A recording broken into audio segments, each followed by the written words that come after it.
A very good evening, everyone. My name is Saurabh Sharma. Welcome to Writerly Live Conversations. In this maiden talk, we have with us Shruti as our guest, a poet, a writer, and an editor, and now a writing coach. She has a double master's from JNU and University of British Columbia. She is the author of The Weight of a Cherry Blossom, and our conversation will be surrounded around it. Part tragic and extremely humorous and exceptionally well written, the book is divided into two parts: weight and weightlessness. It's a memoir about loving, losing, adulting, and living. Being who you are, accepting who you are, making sense of the vulnerabilities and bodily trauma that she sums up in a brilliant metaphor: a spindly mass of neuroses. I couldn't be more proud to discuss this book with you. So Shruti, let's get you in. Why this book? I'm cliched question, but yeah, why this book? Oh God. So this is the one question I'm always scared of, okay? The way this, yeah, because I actually, the idea for this came, okay, I'll go about it chronologically. So what happened was, in my second master's, I was looking at the rhetoric of health and medicine. That was something I was interested in. So I worked on PCOS, polycystic ovary syndrome, and that's because I also have PCOS, right? So it was one of those like autoethnographies. I really wanted to find out more about myself in a particular way. But I found out once I went to my MA that the kind of literature I wanted to cite didn't exist yet, right? No one's talking about PCOS in a sociological manner. It's still medical, most of the literature out there. So I kind of had to do like take a step back and produce the literature that I wanted to cite, right, with PCOS. So that I kind of like did that for a couple of years, and then I think I just developed this reputation of being the PCOS person. Okay, so I know a couple of my friends would be like, oh, okay, she's done this her thesis on PCOS, she's published something in a medical journal, so get in touch with Shruti, she knows stuff. So and I think just generally the part of network, right? And I always point out part of like upper caste, Savarna, upper class networks. It's really small. The folks that I went to college with and worked with in the first couple of years, there a lot of them are in publishing or in media, right? So I already have that access in many ways. And then someone got in touch with me to say, hey, we're BuzzFeed, we're doing a video, we need someone to kind of talk about PCOS, right? So I did that video for them where I was the PCOS expert who came in and weighed in on why women are obsessed with thinness in India. And then someone who knows that I write, so I've been writing for a long time, right? Poems and like essays and stuff like that have been published in different journals. So I think most people who know me, you know, from a little bit, either extreme, little bit or really well know that I write. So a colleague who now happens to be in Rupa got in touch to say, oh my God, like this is the narrative we need right now. We need to talk about what it's like to be, and I used to keep doing this a lot, right? What it's like to be an urban single woman in India today and like the pains of being one. And this is when I was, I think, 28, 29. This was my flag, the jhanda I used to, this thing. So that's how I got in touch with my editor, who kind of pushed me to come up with a pitch for a book that was just about everything but nothing. And that was my biggest concern. Who wants to read yet another book by a more or less privileged person, right? Like, do I really need to read one more whining story about how I'm so lonely and how I can't make connections and I'm so uprooted in urban India? So I still struggle with it. I can't say right now if someone comes and tells me, why did you even publish this book? It makes no sense.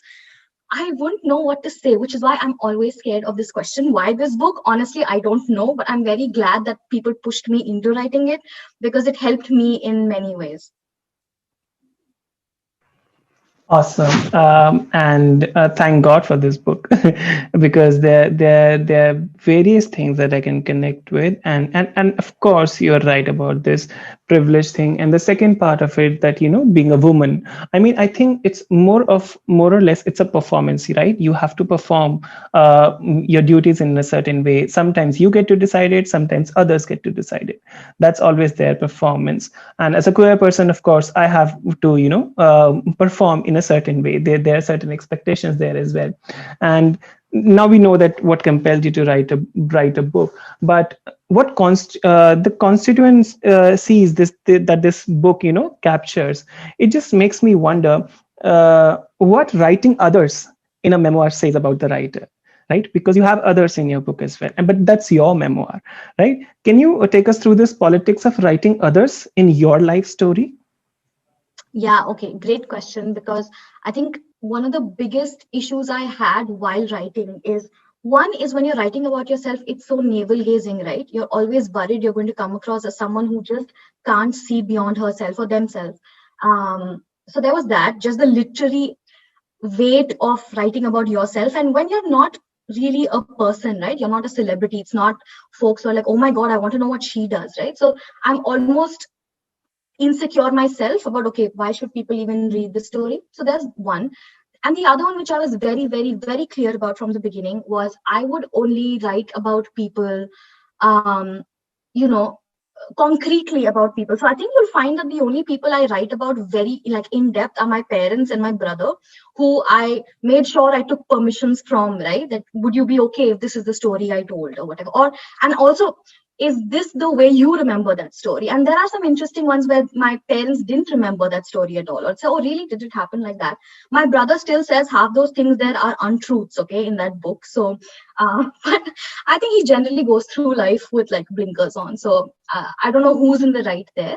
But the other thing I know that I wrote in the epilogue bit, that it at the end of the day, this is a very curated like tour of my life.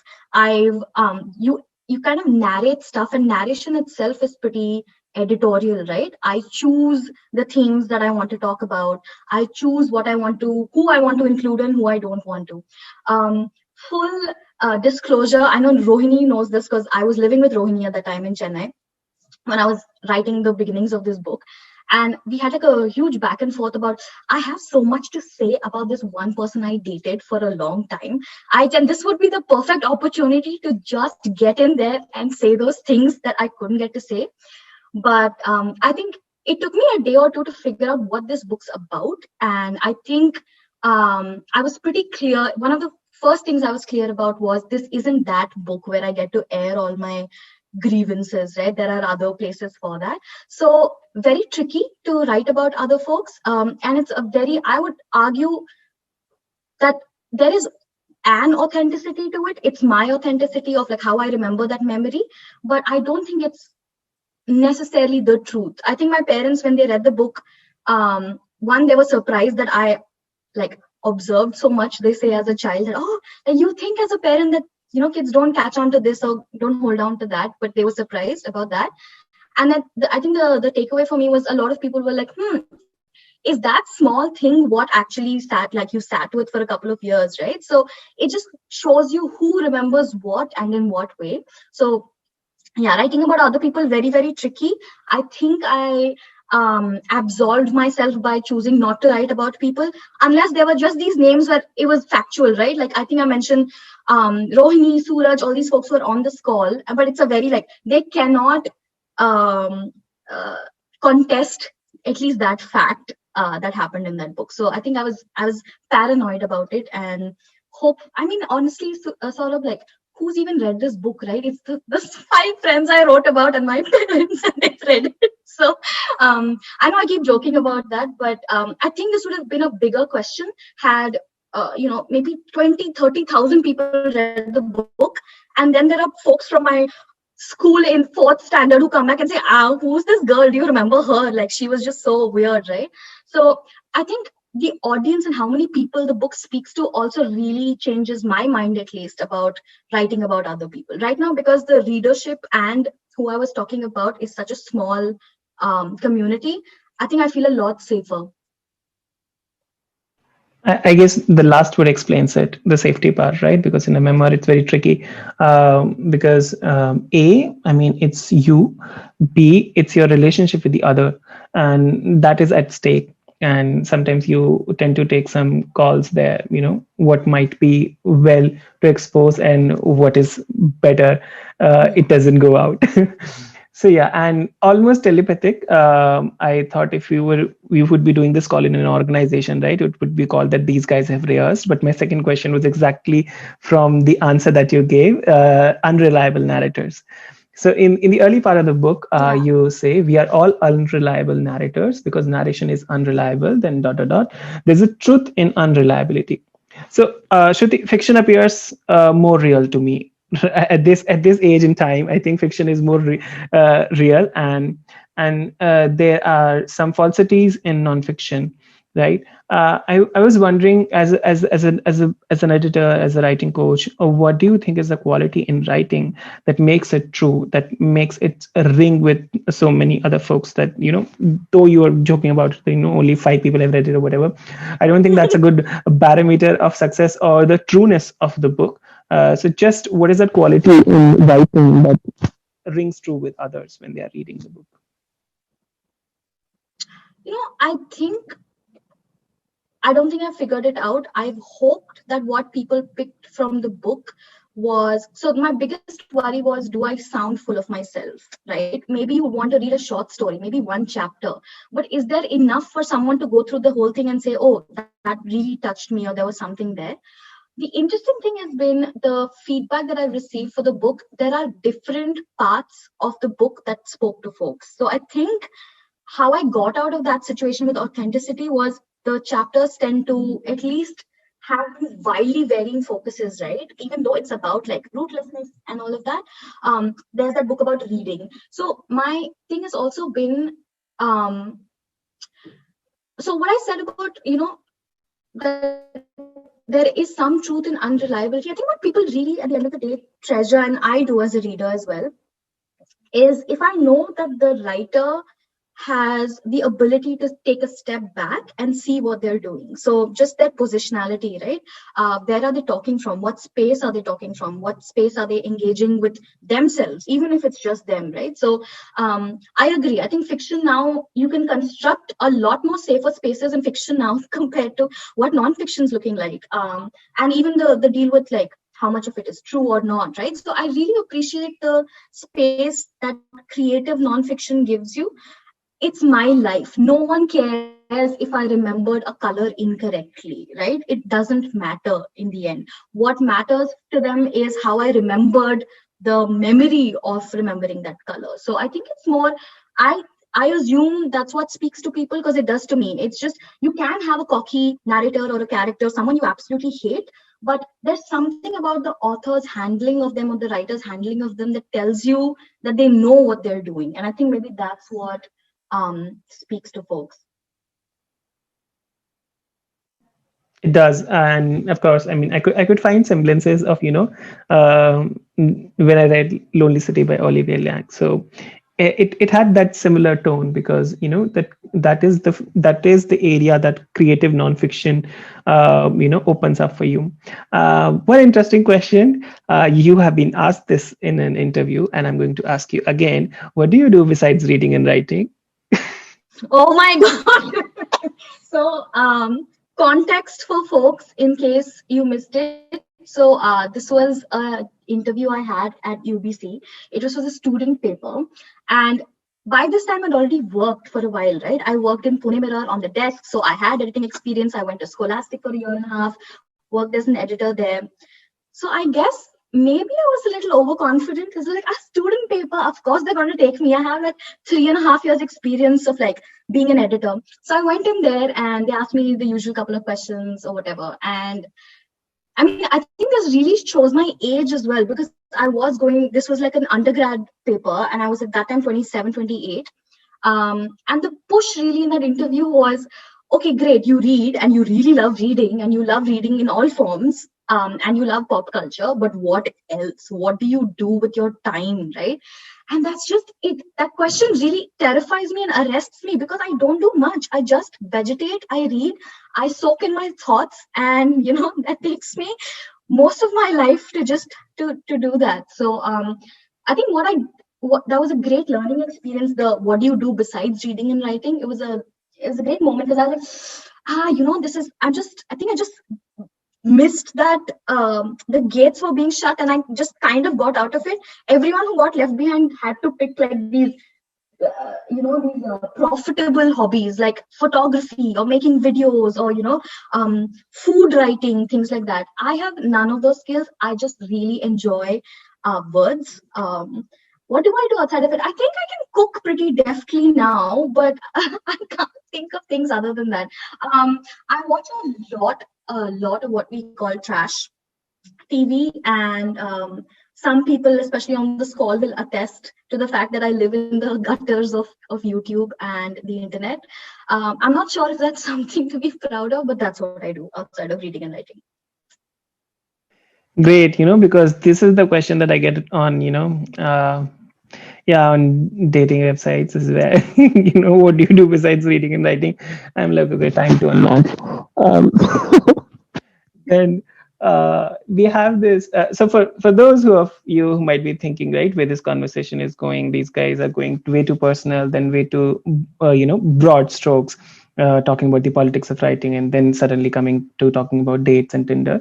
The book is like that, right? So if you haven't read it, go read it, because that's what the book is.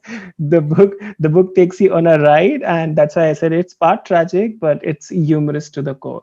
And I think, Shruti, would you agree if I say that the deepest concerns of a person or a society at large can only be dealt humorously? What's your take on it? Ah, I don't know. I mean, I think a lot of people live their life without a lot of humor, and they seem to be surviving, right? Um, but okay, this is the one distinction I've learned. It is, yes, you have to kind of learn to laugh, but the what do you call it? The caveat is that only you get to laugh at your tragedy, right? Like, I think, yeah, that's what heals you. I learned this both like politically. There are just certain jokes that you think are funny and are okay, but if some are just not for you to make, right? Maybe within the community it's for those guys to make those jokes or whatever. But yeah, I don't think humor is for the same humor is for everyone. I think coping humor, or what we call dark humor, I really think it's healing for the person who's going through it, or going through that feeling. Great answer. I mean, thank you so much for this. Uh, then sure. So you, if for those who have read, and it's okay if you haven't even read, because Yeah, it's this okay. this it's okay. This I'm going to tell you this anecdote. So in this book, Shruti meets a very what should I say, very qualified doctor, and this is what this doctor says to Shruti: when you are in Canada, watch out for women who are over familiar with you. They might seem like they are helping you out, but this is how lesbians make their move. Once you're obliged to them for their help, there is no escape. Shruti, guide me, because I haven't met people being a queer person like that who advance in this way. Please tell us about this incident. It's so funny. And it blew my mind when Okay. reading it. People exist like Yeah. them. So my struggle to find a great doctor in India, uh, especially who's cognizant about PCOS, right? Now I think the scene has changed a lot, but this was, I want to say, 2014, 2015. And I just gone through doctor after doctor who was just like pretty callous about what PCOS was, how they wanted to treat it, etc. So I was in Mumbai, and we heard of this doctor who, I mean, I think he's 78 at that time, but he couldn't have been. Maybe he was in his 60s or something, old enough, right? He's a really well-known endocrinologist, and apparently like an institution for PCOS. Like he did a lot of the early research in India and stuff. So I went to him, and he's the guy who was super condescending. I think I was at that point clinically obese or overweight, and I think the first thing he tells me was, "You're such a beautiful girl. Why don't you take care of yourself?" Right? And that's the direction in which that thing went. That um, consultation went. But this incident, so I had to leave for Vancouver, I think, in a month or so. So I just kind of dropped in to tell him, "Hey, listen, I'm off, and in fact I'm going to be researching PCOS, so if there's anything that you have, like any leads or whatever." And my mom was in the office room with me, and he said, "No, that's all great. I'll always be here if you need any help, and like email my secretary and stuff. But I do want to tell you something, and I need to tell you this in private, okay?" And I said, "Okay, my mom pretty much knows everything, so you can say that in front of her." Then, "No, no, no, this is really private." So my mom steps out of the room, and he's like, "I think you're going to have a great time. Great time. Oh, first he asked if I have a boyfriend or not, and I said I don't." So he said, "Okay, I think you'll have a great time in Canada." I think he thought I was going to the US. So I think he was talking about the US, but he's like, "But I need you to know that sometimes when people approach you with, kindness or generosity, this is what happens." So that was, I mean, it's exactly what he said. Those were the same words. But I don't know. I think he was trying to, I, do me a favor by giving me a heads up that, you know, just be suspicious of anyone who's nice to you, because apparently that's not how the world works. And it's just such odd advice to give, right? Has it anything to do with PCOS or like my medical, history? No. So I said, "Thanks," like, and I never got in touch with him again, like, even if he had the best. So he had a lot of interviews, right, with women who had PCOS, and that was great, like ethnographic work. I still don't think a lot of people have done that in India. So it would have been great, but I don't know, with that kind of tone, and I don't know how he would have approached those interviews. So it's just like, suffice to say, I just stopped after that, because my mom couldn't stop laughing. She said, "Is that why he needed me to get out of the room to tell me, like, to tell my daughter she needed to be vigilant against lesbians?" Like, what?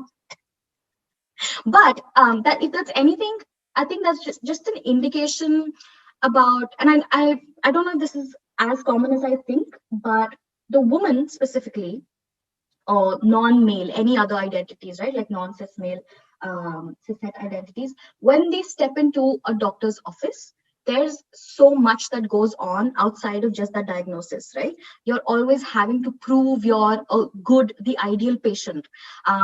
Doctors just, I mean, I say this anecdotally, but I know there's a lot of research on this as well.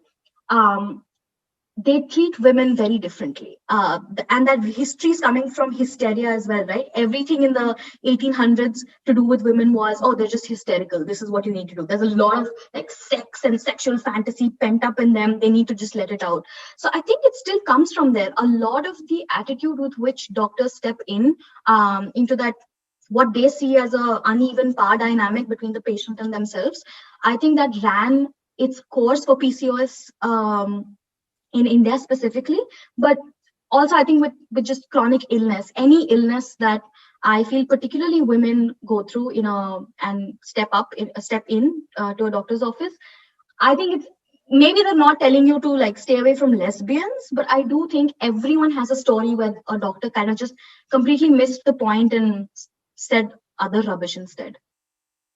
And you're absolutely right about this cis health part, because there's a lot of performance going on there, and there are a lot of questions of playing your part, and you get diagnosis. Those decisions are made basis who you are, what you show Yeah. to the doctor, what you allow yourself to show, and what you hide behind. Yeah. That phase. That okay So because. interesting. Okay, I don't know if this is like related, but to the book, but this is something that I was um, reading and researching in that MA. Opium addiction is like, opiate addiction is a big thing, right? Like doctors are always paranoid that if we give you an opiate for your pain, you'll just become an addict to that pain. So there's a lot of work where, like a lot of research done where the patient pretty much has to step into, like a patient who's been prescribed opiates, and it is habit forming. Okay, so it's not their fault, they're not addicts in the first place. It's just something that's physical or biological, but the kind of performance they have to do in a doctor's room, because if they say I'm in as much pain as they really are in, the doctors usually tend to think they're being dramatic, or they're like hyping up their pain, exaggerating it so that they get more medication, right? So a lot of it's very common apparently in like patients who are like chronically in pain and have been prescribed opioids to be downplaying how much pain they're in, because they have to show that they're the ideal patient who is not addicted to the medication but is also tolerating their pain somehow, right? So the pain also has to be just right for that doctor to prescribe you medication. Absolutely. In there is a temperament there. That Yeah. expectation setting is important for the diagnosis to continue. Can you hear me? Yes. Yes. Yes, Revati. Shruti, what were the difficult bits for you to write? Because there were some bits that were difficult for us to read as readers. So, what were difficult bits for you to write, and how long did it take you to work through whatever you were going through emotionally while writing those bits and getting them down? So, can you just tell us a little bit about that? Yeah. Okay. Awesome. I think I would have thought it would, the difficult bits were, to do with when I was maybe going through this emotional phase or that, or there was a particular incident where I felt ashamed or humiliated or embarrassed. But it turned out to be the chapters with my parents, right? So right at the beginning, the bit where I'm talking to my mom, or like not talking, like writing about my mom, right? So these are the things you don't say when she's in the hospital. I think it just while I was writing it, I just was crying. The tears were like just all over the place. And then I think that was really dramatic, right? That was the exaggerated bit that was difficult for me to get through. And I immediately after writing it had to go to my mom and say, like, you need to hear this because I don't think I've said this to you in as many words. And I think the uh, not so exaggerated but still difficult to write, I think have to do with my family, because there's a certain ease you end up having when you're writing about yourself, even if it's the worst thing that has happened to you, because you've lived with that emotion for a while, right? And to me personally, I pretty much air everything that's in my head. So I'm a reserved person, but I'm not shy. So people in my life just know a lot of information about me, and I'm pretty okay about airing anything and everything. So I think that also helps. Maybe if I was very private, in certain ways, maybe that would have been difficult. But I think with my parents, it's just you start seeing folks in a different way when you're writing about them, right? You are related to them in that moment, but you're also not, because you have like a, I want to say an ethnographer's eye, but maybe it's not even as romantic as that. It's just you understand someone in a vacuum when she's not my mother, when he's not my father, when he's not my brother. So that relationality, when it stops, I think that was difficult. Because difficult, yes, I'll tell you why it was difficult. It's because there were so many things I think that I just didn't notice until I wrote about them. So I think those are the most difficult. Great question though. I was really crying when I was writing about my mom, but even the other stuff was to do with folks like my grandmom, anyone in my life I knew but didn't take that second to really appreciate. Great. Thank you. Yeah. Anyone else? Thanks, Revati. It was one of the questions that I had too. Yeah. Oh, I'm sort of like a big fan of the reviews that you do of the reviews you get. Like it's so I was just wondering, like, even the negative ones, you have such a fun way of reacting to it, which kind of reflects a lot on your personality as well. So do you have any favorites, like, when you think of a book, like, oh, remember when that person thought this of that? Or is it something that you separate yourself from? oh my God, not at all. Rohini knows this. It's so I'll tell you this. I think the best thing that has come out of this book is that I thought I was a very thin-skinned person. I thought if any feedback that you'd give me on my book, I thought it would hurt me and break my heart. But I think I'm just overjoyed that people have read the book, right? So I think my biggest resentment has been that the books people don't know it exists. That's my pain point, not that people have not enjoyed it. So my favorite review, and I think most of you know this by now, my favorite review of my book is, I think it got like a 2 or a 3, 2 stars, okay, on 5 out of 5 on Goodreads. And it's very simple and short. It says this: not a book as much as a list of mental health issues faced by the author, still a fine read nonetheless. I love it. It's brilliant. So, right? So I like that he's given his vote, which is, it's fine for a book that's just a list about like various mental illnesses that this person's going through. It's still okay. But I think I just really appreciate people putting in time to say whatever. And because, I review books myself on Goodreads and like have been giving very scathing reviews wantonly before this book, I think I also understand where they come from. So it's been as much as a surprise to me that I enjoy these reviews, as it may be to everyone else. But yeah, I'm obsessed about people talking about the book. And if it's in these like weird ways, I love it even more. Yes. So, Shruti, writing about friends and incidents, especially in a non-fiction setting, is not easy. How did you know what to keep and what not to write about? Like, how do you set boundaries with such personal material? Yeah.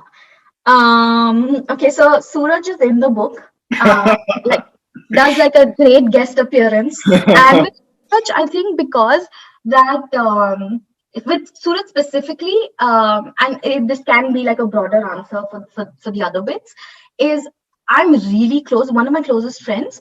But even then, I think I just wanted to check with him to see if the incident that I talk about, it's really like a very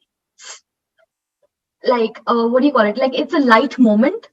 This is just about like us trying to find bathrooms, okay, when we really need to poop or something like that.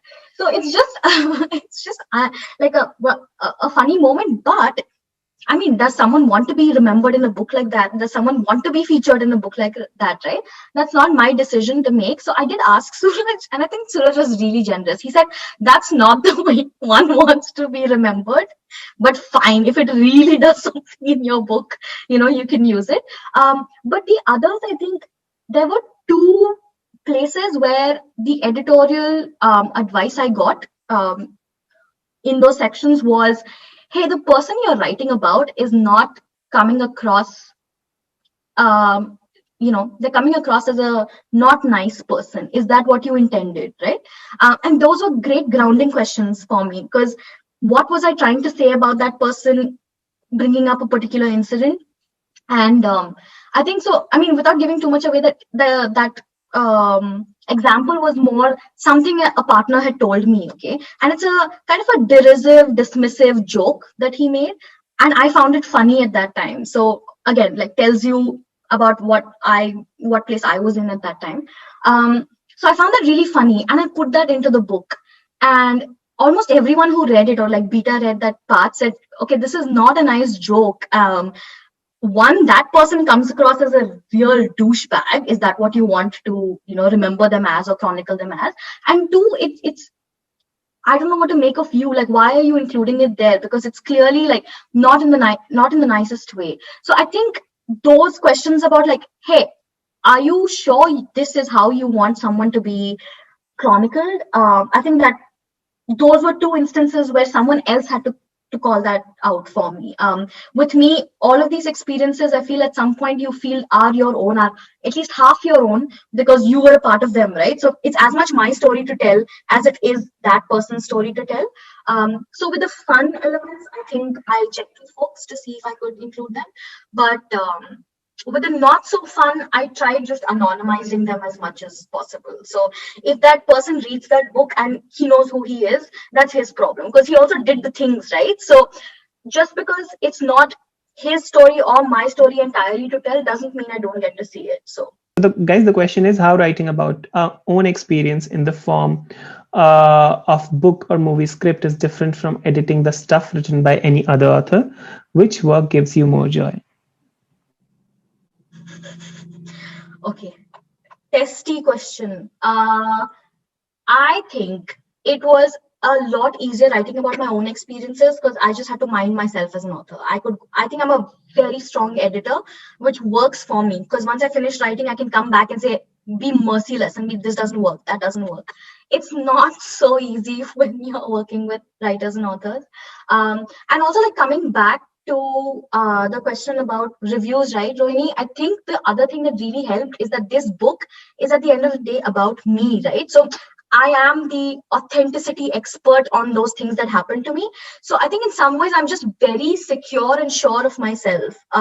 So you can not like my story, but that's okay, because that you that's not the point. You don't have to like me or my story. But I wonder if it would be different if it was a book that I researched, or like, that I had to construct a world that I had to painfully construct and build. And then if someone came and said, what, like, has this person even, like, read good literature? What is this book? I don't know if I would take it in stride. So easier for me to write about myself.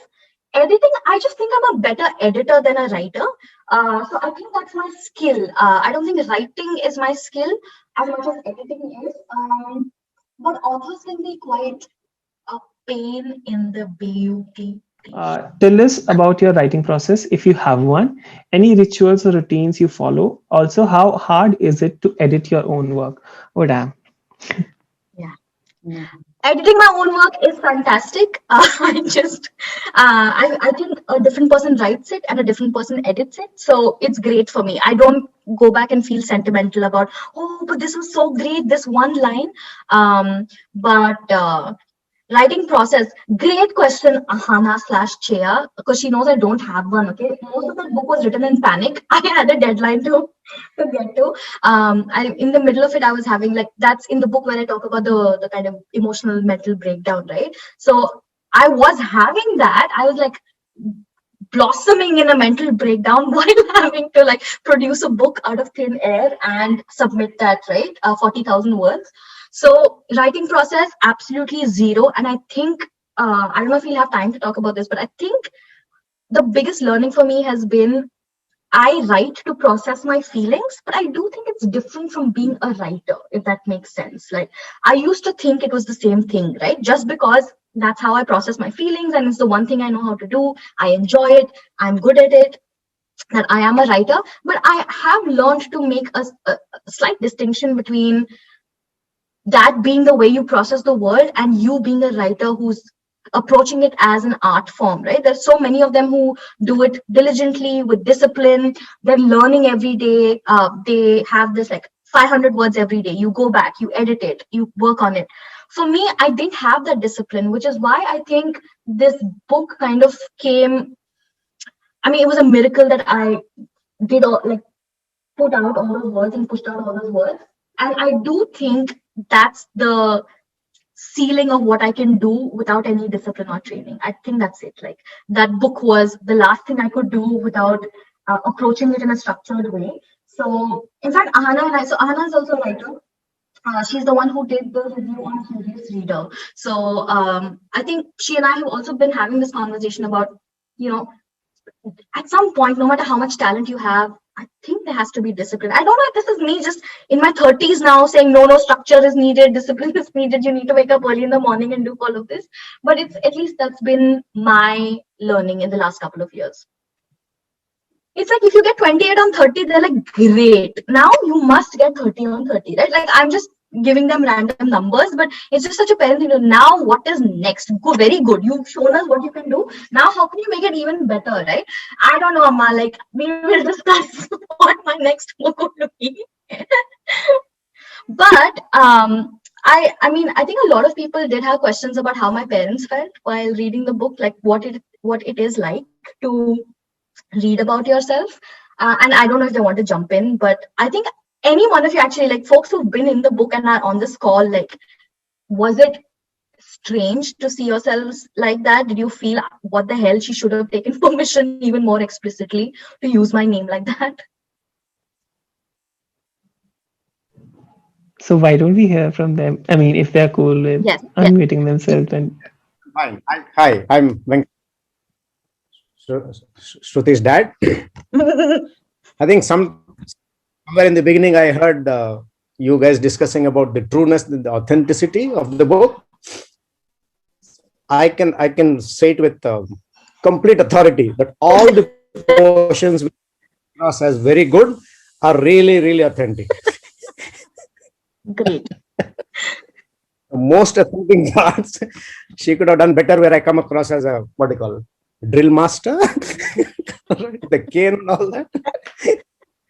Yeah, see, what did we feel about, I think what I felt about the book was that obviously it was a brilliant book. I tried to kind of do the editor bit on it, Oh yeah. being a journalist myself. So he And has yeah. edits for me for the reprint, if there ever is one, like the stuff that the publishers missed. Yeah, there are, I think 2, 3, I suppose. I think 2 or 3, yeah, Right. minor. Otherwise, it was a very well edited book. But what I tried to do was to, after I read the book, I really loved it. There were moments where I think we felt very emotional about it. So I tried to imagine distancing myself as a parent and looking at the book to see whether it would make sense for anybody who would just pick it up on a bookstore. And I think that's where the book scores. I think, honestly, I do think it'll make people really get involved in the book.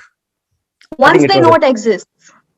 Once they know it exists, yeah. So that's the, and I had planned to do all kinds of things for people to get to know the book exists, but I was banned from doing So anything. I didn't know my parents were on this call, but that was the other thing, right? Like networks of privilege, networks of access. So because my dad is a journalist, I think there could have been names that I could have sent the book out to say, okay, I'm this one's daughter, can you review my book? I find it great that I didn't do that because those places didn't review my book anyway. So good to know that they won't have done that if I didn't say that I'm this person's daughter. So it's like we know where they stand, right? So I'm glad I didn't do that, but yeah. Yeah. So Shruti, now that you're a writer, how does it change you being a reviewer of other people's books? I think you mentioned it. You didn't quite kind of put your finger on it. Are you now lighter, gentler, more understanding of the other person's? The question is coming from a journalist, Shruti. A journalist, right? Okay, it has changed, but unfortunately, it hasn't made me kinder to other people's books or in ratings. But I think it's taught me not to, or where people come from. So the tendency is to look at a one star rating. Ek to the star rating should go, but maybe that's another Zoom call. But yeah, let's sign up for that. But there's a tendency to feel personally hurt by a lot of folks just plugging in or like checking things off their list. So I think my thing was, if I would have gotten like a bad review, I would have thought this is a personal invalidation of who I am or my writing skills. But I think reviewing books myself, or like having done that, or having been a reader for so long, I think I now know that I really didn't care two hoots after putting in that review, right? In the sense, not callously. I still do, like there were things in the book that I liked or whatever, but I'm not invested in hating that book. So I'm not spending time outside of that review thinking about, wow, what a shitty book. Like, let me write 5 more, reviews about that. So I think just learning how I review books is, and maybe I'm doing a lot of it in good faith. What I don't know if the other person is sitting there and like stewing in that hate. Maybe they are, but I think the thing that's helped me be a reviewer is assume that everyone is doing it in good faith. Let's just say that. Okay. All right. Thank you. Yeah. I'm really banking on the fact that my book will be one of those like, oh, she wasn't discovered in her time, and now like, I wish we could tell her what a fantastic. It's a different romance, right? It's a different romance to be remembered as in like college, like school, whatever. Even then, I'll be laughing. Yeah, Shruti, I think this book will be kind of discussed in retrospect when you become a great writer or you're very well known. Yeah. I'm waiting for folks to come and start saying, "Oh, that book is great." I'll be like, "Tum line mein lago first." Like, where were you when? We discovered. And we did call. I must be some other one as well. The famous kind, I did that call. The there's also, I mean, we have to talk about the currency of fame, right? What is fame for Absolutely. a Yeah. lot of us? It's not that Absolutely. I need people to know about me, or I need that Yeah. validation as much as, look at Instagram. The fame that we need is literally currency. That's the trade we have Absolutely. with other Yeah. folks. How many followers do you have? Oh, that makes you like, you're vetted in terms of I'm using fame very like overarchingly, but that's what, right? Like, we're stuck in this weird world where we've got to capitalize on fame as if that's the only way to leverage yourself. I'm corporate speak, guys, leverage yourself. And An influence. but yeah, An so influence. I'm stuck there as well, right? Like, when I started out with this book, I was like, I'm not going to get in touch with anyone. Anyone who organically comes to the book is welcome, and it'll be great to have like authentic readers who are picking up the book. Very stupidly, because I'm part of publishing, I should have seen this coming, is there is no organic picking up of your book when that book doesn't even reach bookstores, right? I can keep asking people to go local to buy, support your independent bookstores and publishers. But when they don't stock my book, what is the economics of that, right? When Amazon is the only place that stores your book for a discount, people get it in 2 days, versus smaller bookstores that don't stock your book. So I think there's a lot that authors, especially now, have to deal with fame in particular, whether they want it emotionally or spiritually or not. They need it monetarily or just for like to build any sphere of influence. Shame is always outside of you. You've written this in your book. You're just trying to locate it for someone who has gone through so many things. This question of locating shame is very important. And in a sentence, I guess try you just avoided this whole negotiation altogether by writing that shame is always outside of you. Do you have some thoughts on this? Do you want to share it elaboratively here, that I've just picked it up from the book? Yeah, I mean, just first in passing thoughts, that bit came pretty much as a revelation to me, because I think I spent so many years of my 20s just being very embarrassed or ashamed about my body. Not even in it's not necessarily to do with intimacy or sexuality as much as it was just, who am I, like, what is the space I take in a room, right? And who do I come across as? I'll just tell you, like, sorry to cut you in, but it has come Yeah, from one of the YouTube videos I watched. Zadie Smith was talking about it, and it's precisely what you're touching upon. So that was what I was thinking about, and yeah, that's when you said, right, because for folks who have read and who have not read, the book is divided into clusters of experiences clubbed in weight and weightlessness. So it's sort of uplifting and very the experience is very liberating when you talk about dating in the weightlessness part, which I think it's very right. The kind of relationality I have with dating, it's different from what you might have gone through it. yeah, And yeah, death and flesh and everything, it's like a weight. So the shame is something which I think is on some of the, it is sharing a porous border with these two things. yes, That is yeah, something that I picked from the book, that shame is, yeah, it can seep into this weightlessness, something that you don't question yourself or assess on an everyday basis, but it's always there. But it needs that moment where it's performed in the public, and that yeah. becomes a weight for you. Yeah, exactly. I think that's pretty much bang on, Saurabh. Like, the locationality of shame outside of your body is precisely that. The revelation that we are not born feeling one way or another about our bodies or about ourselves. We just are, right? Everything that we learn to see ourselves as comes from outside us. Sometimes these can be great experiences, for a lot of folks, until they hear from other folks that, this is what you mean to me, this is what you've done for me. It can be uplifting as well.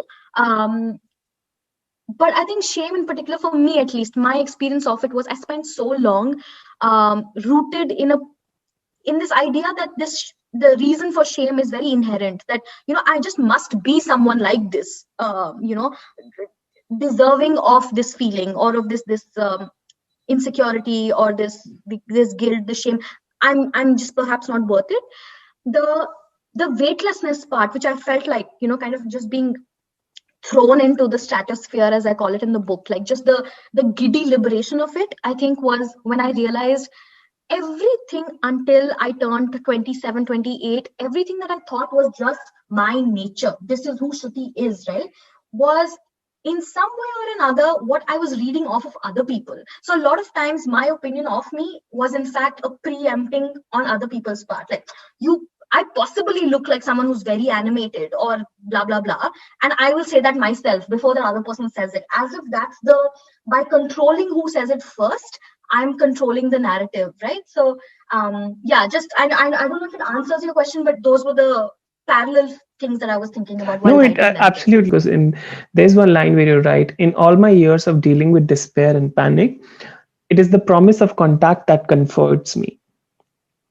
I was just wondering, how do you respond to this statement right now? Because who would have thought, after this book has come out, within a year time, we'll be locked down and there'll be a deadly virus out there and we'll have no comfort of this touch that you're talking about.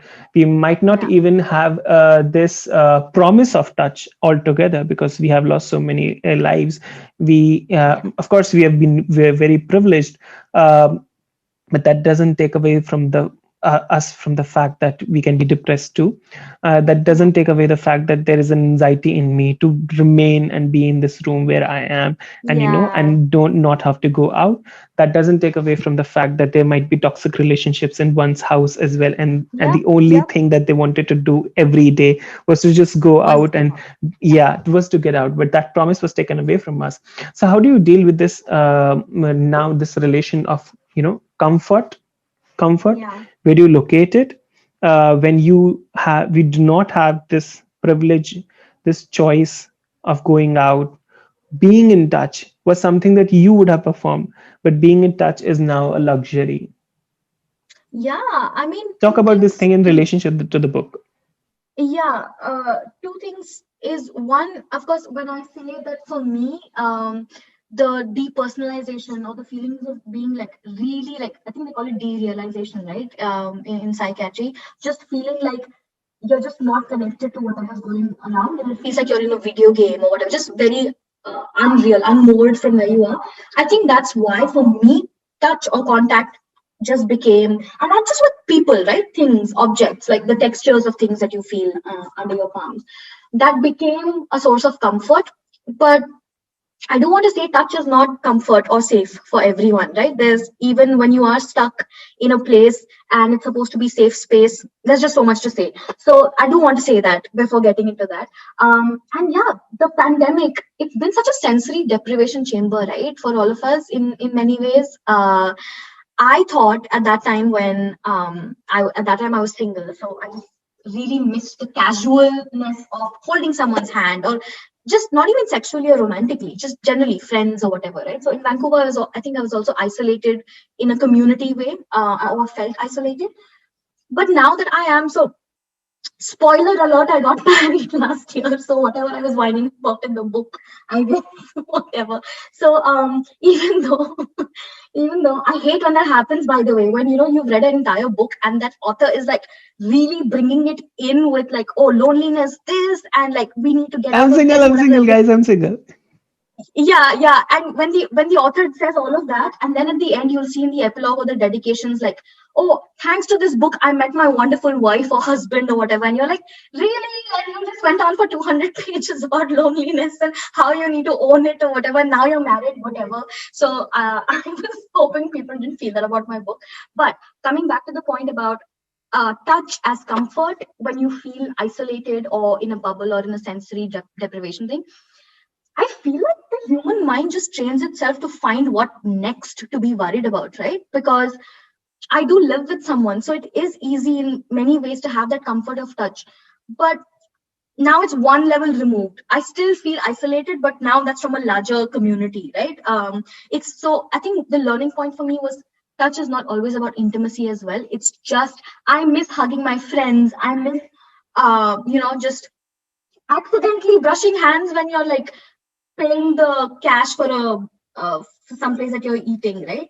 And lastly, Shruti, and my last question, and I've kept it for last because it's something that I have dealt with in life as well. Um, you're right, grief can also exist outside of us and need witnessing for true relief or release. Reading your book, sometimes because I've reread some portions, um, to experience it in a way that you have very intimately this feeling of loss, not even feeling of loss, living through loss. And Yes. and someone who has been, who has dealt with it multiple times in life and at a very early age as well. I have to sort of had to grapple with this language of loss, and I was wondering that, um, does the writing loss come into, the picture of explaining it to ourselves? And sometimes from the registers of memory, you think about that particular instant, you think about that person comes alive. It's Yeah. so ironic to say that the person comes alive whenever you are writing about them, or thinking about them. I was just wondering, how would you say, how do you articulate loss? Is there a language, vocabulary, or a lexicon different, that you need to, these tools that you need to do that? And how cathartic it is, the way we say it very easily, right? Yeah. Yeah. I think, mm,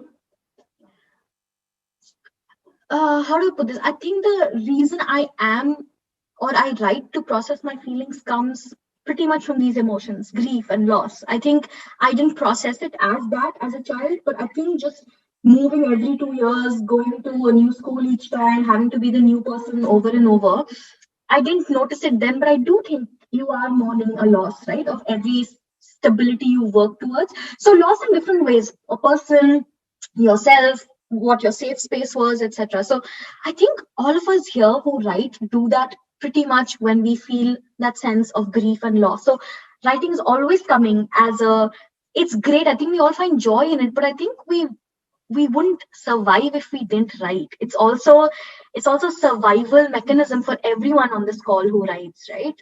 That's the way you process life, but not just process. It's not just something administrative. It's needed. It's your what's the thing, life jacket. I don't think if I wrote about my feelings, I don't think I could get through life at all. The bit about other people having to witness it, I don't need them to witness it as my grief. I just need them, I Ah, yeah, need yeah, I someone got to it. be there to know, To be yeah, there. that it Yeah, happened. yeah. So yeah, I think the weight sometimes of, and I've seen this, to keep it in the book, I think I talk about my mom going through grief in her own ways, and she's being really private as an individual, or maybe not knowing how to express it or ask for help or support. I've seen what it can do to folks who choose to internalize it, or maybe don't know how not to internalize it and not to keep it Because you within can't go on. themselves. Because you can't go on. Because I've Yeah, seen my mother, right? At the age yeah, of right, 36, losing her partner, yeah, and have to raise three children in a toxic right. family, and you can't go on. You have to negotiate with that grief. Exactly. Yeah, yeah. And so then I think of all the ingenious ways women especially deal with grief in communities. It could be that kitty party. We make fun of women going to kitty parties, right? And I mean, sure, a particular class we can make fun of them, but just the callous way in which we deal with women gossiping, women talking, women, like, this is just how women are. Like, two of them meet and they talk endlessly. I've seen so much. I've learned to recognize these kinships that they form as exorcisms of grief, in many ways. I'm not saying they all Beautiful. Yeah. treat it as that, huh? It can be And who we are unconscious, to right? But all legitimize of it? us, Who are we to legitimize it? exactly. So that's what I've learned. Grief, I think all of us in some way or the other perform it, and we hope, or at least we find there's something restorative and healing about knowing that someone watched it or someone witnessed that. Thank you. Thank you, Thanks, Mary. everyone.